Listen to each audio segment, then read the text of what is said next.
Dentro de la vasta colección de dioses y seres sobrenaturales en las creencias humanas, el nombre Yahweh, el Dios de la Biblia, se destaca y ha sido recordado durante muchos siglos. ¿Por qué este nombre es tan influyente y profundo? ¿Podría Yahweh tener vínculos con los Anunnaki que desconocemos? Hoy, ¿quién es realmente? ¿Es un Dios omnipotente adorado por religiones que provienen de Abraham?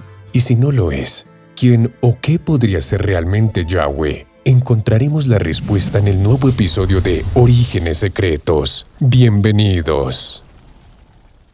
Los libros sagrados de los seguidores de Abraham nos hablan sobre un Dios que parece llevar un gran espectáculo en el cosmos. Este Dios crea el universo, las estrellas, los animales, las plantas, las personas y todo lo que conocemos. Este todopoderoso creador a menudo es conocido como Yahweh en estos textos. Este nombre no solo es una etiqueta, es como una puerta que nos permite ver cómo han cambiado con el tiempo las ideas de la gente sobre Dios. Representa nuestra búsqueda interminable para comprender el universo y nuestro lugar en él. El nombre Yahweh ha tenido un gran efecto en nuestra historia compartida, dando formas a las sociedades, influyendo en las costumbres y guiando la historia de la humanidad. Examinar de cerca a Yahweh es más que solo estudiar, es como emprender un viaje al corazón de nuestra cultura, tratando de entender nuestro pasado compartido. Pero, ¿qué significa esto para nuestra comprensión de la divinidad? ¿Qué misterios podríamos descubrir sobre nuestros orígenes? Este viaje nos lleva de vuelta al lugar donde comenzó la civilización, en el antiguo Cercano Oriente. ¿Podría ser este lugar donde surgió por primera vez el nombre Yahweh? Aquí es donde comenzamos a adentrarnos en una historia fascinante y compleja. Curiosamente, este viaje al Cercano Oriente nos lleva cara a cara con los Anunnaki, que eran dioses en los antiguos mitos mesopotámicos. Y como quizás sepa, no solo eso, estos dioses jugaron un papel importante en historia sobre la creación del mundo y fueron adorados por sumerios, acadios, asirios y babilonios. Pero, ¿podría haber algún vínculo entre estos dioses antiguos y Yahweh? ¿Es posible que Yahweh haya surgido de, o incluso haya venido de, estos Anunnaki?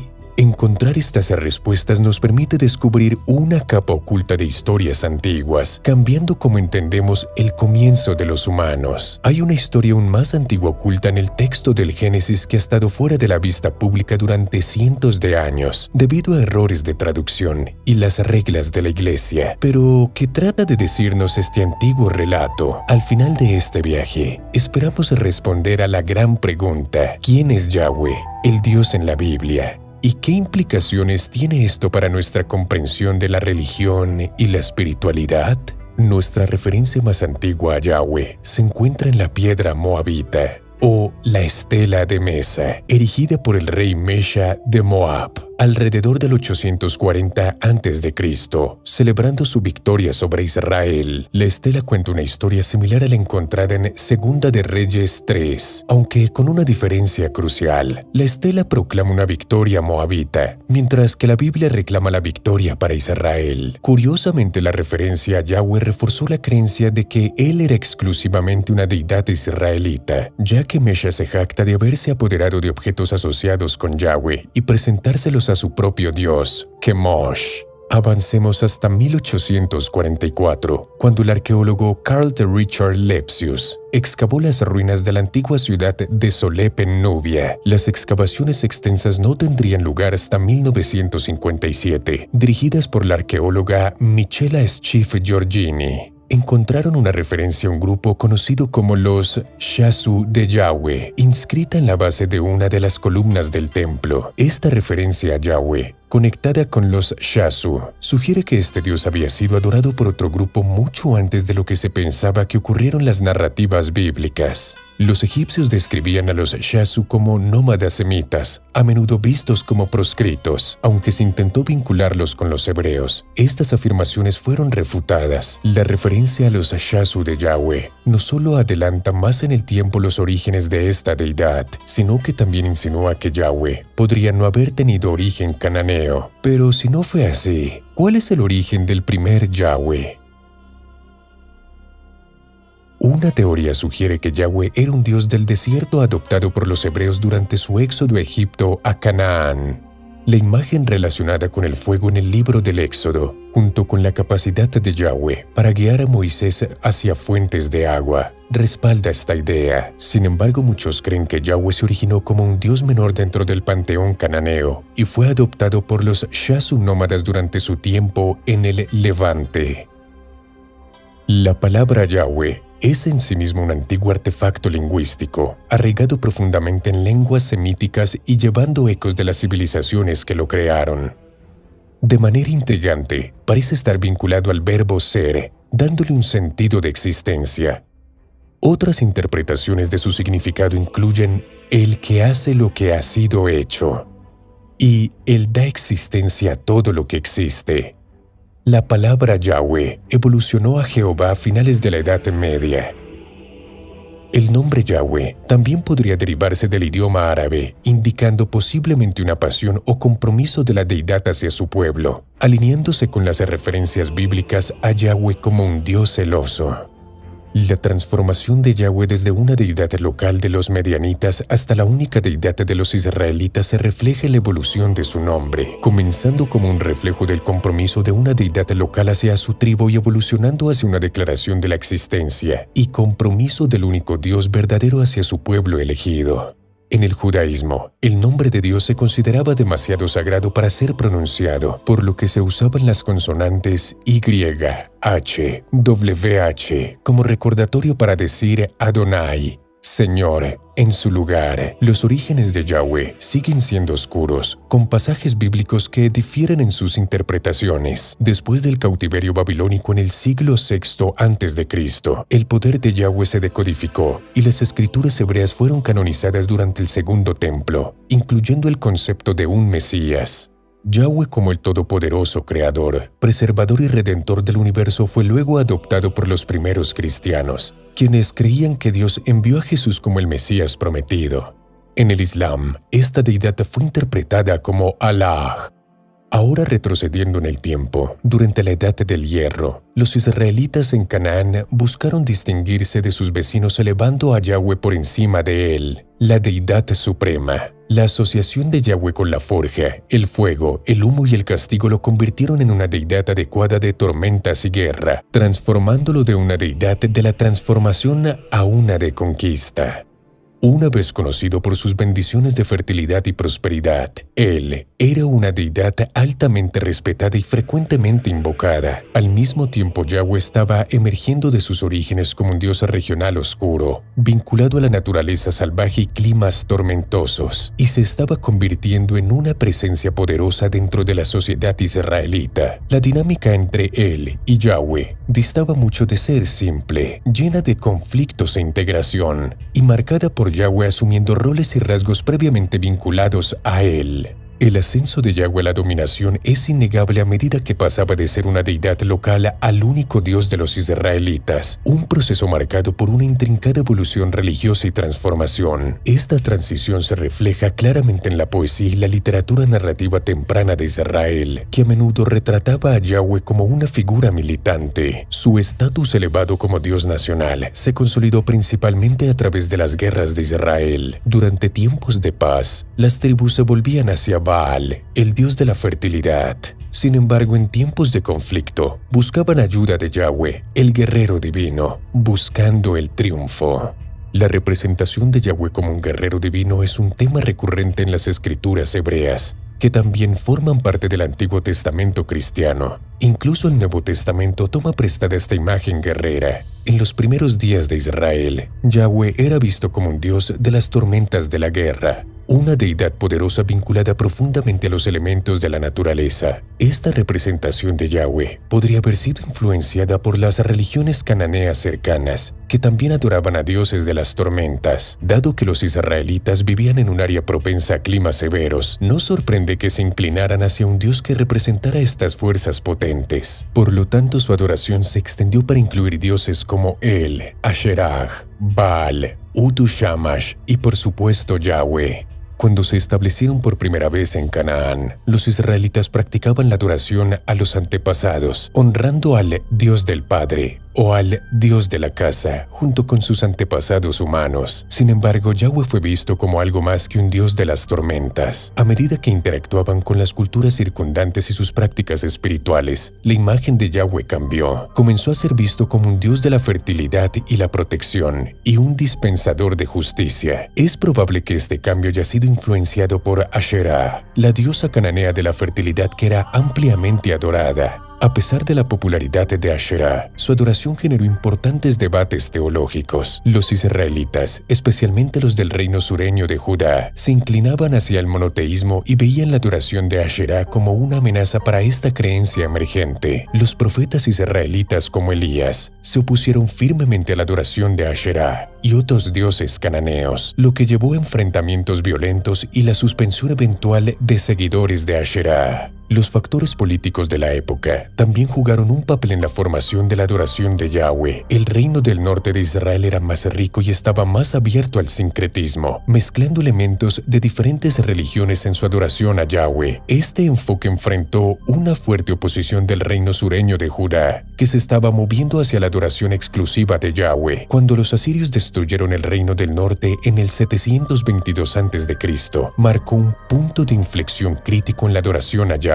Los refugiados del norte se unieron al reino sureño, trayendo consigo sus prácticas religiosas combinadas, que probablemente influyeron en la evolución de la imagen de Yahweh y el desarrollo de costumbres religiosas israelitas únicas. A medida que los israelitas construían una sociedad en Canaán, querían destacar entre sus vecinos. Esto los llevó a priorizar a Yahweh sobre él, el Dios supremo tradicional cananeo. Sin embargo, aún no abrazaban completamente el monoteísmo. Los israelitas permanecieron enoteístas durante la era de los jueces y el reino de Israel, aproximadamente el 1080 al 722 a.C. El reino se dividió tras la muerte de Salomón en el 931 a.C., lo que llevó a la creación del reino sureño de Judá, con Jerusalén como su capital. En Judá, adorar a Yahweh no era solo un acto religioso, sino también una parte de su identidad, su piedra angular societal. Yahweh era visto como su protector y garante de su futuro. El pueblo de Judá creía que eran elegidos por Yahweh, lo que influía en todo, desde sus tradiciones religiosas hasta sus decisiones políticas y formas culturales de vida. Yahweh era percibido como un dios guerrero, un escudo contra los enemigos, una percepción probablemente influenciada por los tiempos tumultuosos en los que vivía Judá, rodeados de imperios poderosos y frecuentemente arrastrados a sus disputas. El pueblo de Judá recorrió a Yahweh en busca de seguridad y rescate. Su fe en el poder protector de Yahweh tuvo un impacto directo en todo, desde sus estrategias militares y lazos diplomáticos hasta sus políticas domésticas. En Judá, la adoración de Yahweh era respaldada por el Estado. Los reyes de Judá, desde David y Salomón, eran vistos como los representantes terrenales de Yahweh. Se creía que habían sido elegidos por Yahweh para liderar a su pueblo, lo que les otorgaba poder político y religioso. Eran los protectores de la fe, encargados de mantener puras sus prácticas y defender sus principios. Sin embargo, la relación entre Yahweh y los reyes de Judá no siempre fue fluida. Hubo momentos en los que los reyes, motivados por ganancias políticas o ambiciones personales, se apartaron de la fe, introdujeron dioses extranjeros, permitieron prácticas mezcladas en la adoración a Yahweh y persiguieron a los profetas que se atrevían a criticarlos. Estas acciones se consideraban traiciones a Yahweh, que merecían un castigo divino. Durante estos periodos de cambio religioso, los profetas surgieron como la brújula moral de Judá. Se los consideraba la voz de Yahweh, guiando al pueblo de vuelta a su Dios. Condenaban la adoración a ídolos, denunciaban las injusticias en la sociedad y advertían sobre las severas consecuencias de abandonar a Yahweh. Sus mensajes no siempre fueron bien recibidos, pero fueron cruciales. Eran la luz guía que llevaba al pueblo de Judá de regreso a Yahweh cuando se desviaban. Pero la pregunta persiste: ¿por qué? Como sociedad colectiva, veneramos continuamente a esta deidad nacida de las páginas de la historia como el único Dios verdadero. ¿Qué nos impulsa a dar gracias, buscar bendiciones y entonar alabanzas a esta entidad?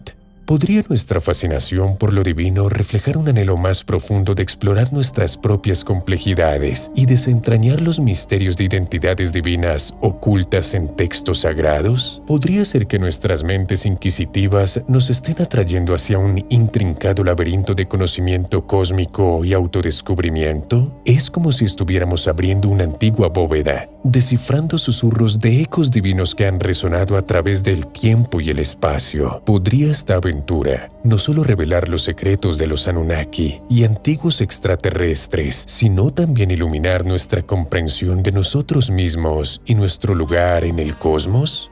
Reconocer que Yahweh inicialmente no era una deidad única, sino que evolucionó hacia un dios monoteísta, es crucial para percibir la influencia extraterrestre en el crecimiento de nuestra civilización. Ahora, es importante entender que la evolución de Yahweh, de ser uno entre muchos, a convertirse en la deidad suprema a nivel mundial, ocurrió a lo largo de dos vías. En primer lugar, desde un punto de vista humano, hemos estado explorando cómo el cambio del politeísmo al monoteísmo en el antiguo Israel fue un proceso lento y complejo que abarcó varios siglos. En la edad del bronce tardío, numerosas deidades estaban vinculadas a poderosas ciudades en una sociedad típicamente politeísta. Israel tenía su deidad nacional, Yahweh, pero aún reconocía un panteón similar a otros estados antiguos del cercano oriente. Con el tiempo, Yahweh comenzó a asumir un papel dominante, transitando lentamente hacia el monoteísmo, un camino marcado por cambios sociales, políticos y culturales con el tiempo.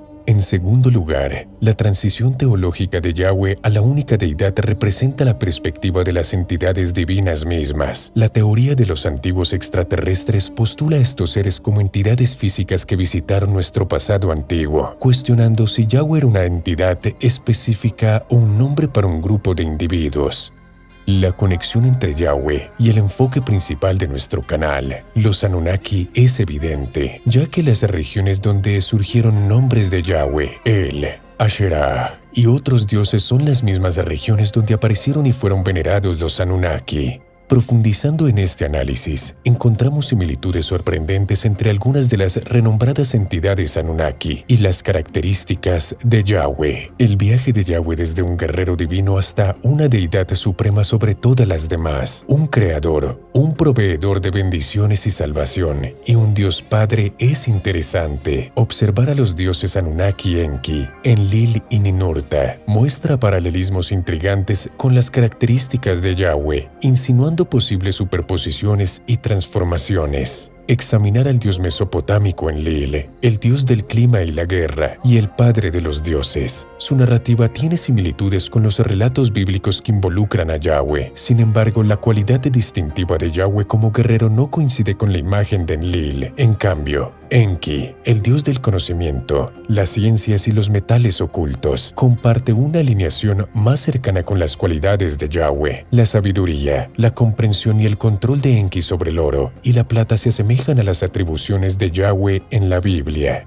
Otro Anunnaki, Ninurta, el dios de la agricultura, la caza y la guerra, comparte su naturaleza protectora y cualidades guerreras con Yahweh. Sin embargo, sugerir que Yahweh es simplemente Enki o Ninurta o cualquier otra deidad disfrazada en la narrativa bíblico-hebrea es una simplificación excesiva. Es necesario estudiar la relación matizada y los roles de estas deidades en los relatos sumerios y bíblicos para comprender verdaderamente su interconexión y evolución. En consecuencia, el estudio de la transición de Yahweh de ser una deidad entre muchas a convertirse en el Dios reverenciado singularmente implica comprender tanto los cambios socioculturales y políticos impulsados por los humanos como los cambios teológicos desde la perspectiva de los dioses. Es un estudio complejo e intrigante que amplía nuestra comprensión de los Anunnaki y la teoría de los antiguos extraterrestres, brindando nuevas perspectivas sobre el desarrollo de nuestra civilización.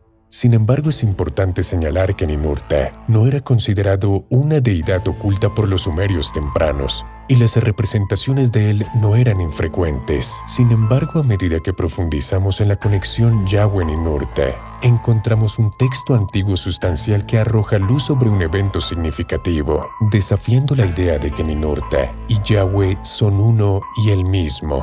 Este texto específico trata sobre un acontecimiento notable e inolvidable, cuyos detalles específicos sugieren que Ninurta no podría haber sido Yahweh.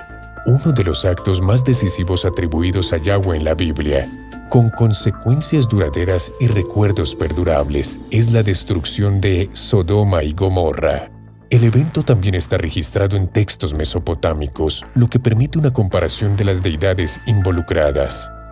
En Génesis 19, Sodoma y Gomorra, ciudades ubicadas en la fértil llanura del sur del Mar Muerto, se describen como pecaminosas. Yahweh desciende de su morada y, acompañado por 2 ángeles, visita a Abraham y su esposa Sarai cerca de Hebrón. Tras predecir que la anciana pareja tendría un hijo, Yahweh envía a los 2 ángeles a Sodoma para evaluar la pecaminosidad de las ciudades. Luego informa a Abraham que si se confirman sus pecados, las ciudades y sus habitantes serán destruidos. Abraham ruega a Yahweh que perdone a Sodoma si al menos se encuentran 50 justos dentro de sus murallas. Yahweh acepta esta súplica después de que Abraham logra reducir con éxito el número a 10 y se retira. Los ángeles, testigos de la maldad de las ciudades, instan a Lot a llevar a su familia y escapar. Lot pide permiso para refugiarse en las montañas y los ángeles consienten, posponiendo la destrucción inminente.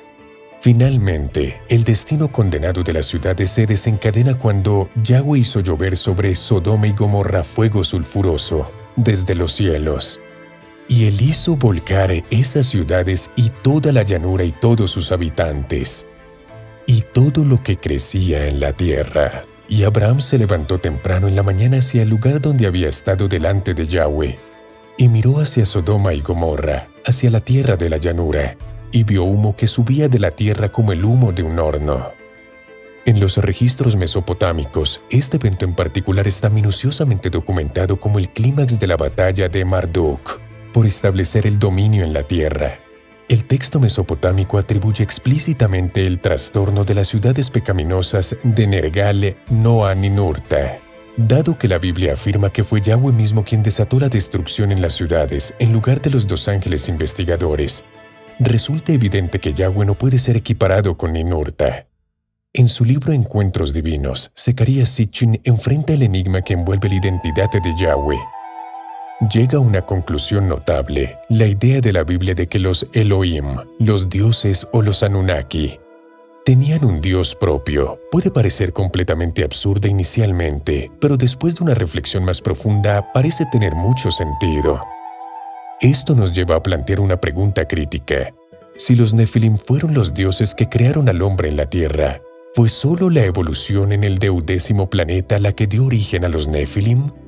Estos seres tecnológicamente avanzados, capaces de viajar por el espacio cientos de miles de años antes que nosotros, y de derivar explicaciones cosmológicas para la creación del sistema solar, también deben haber cuestionado sus orígenes. Esto podría haberlos llevado a lo que nosotros definimos como religión, su concepto de Dios, donde según Sitchin, Yahweh no es un Anunnaki sino más bien un ser divino incluso venerado por los Anunnaki.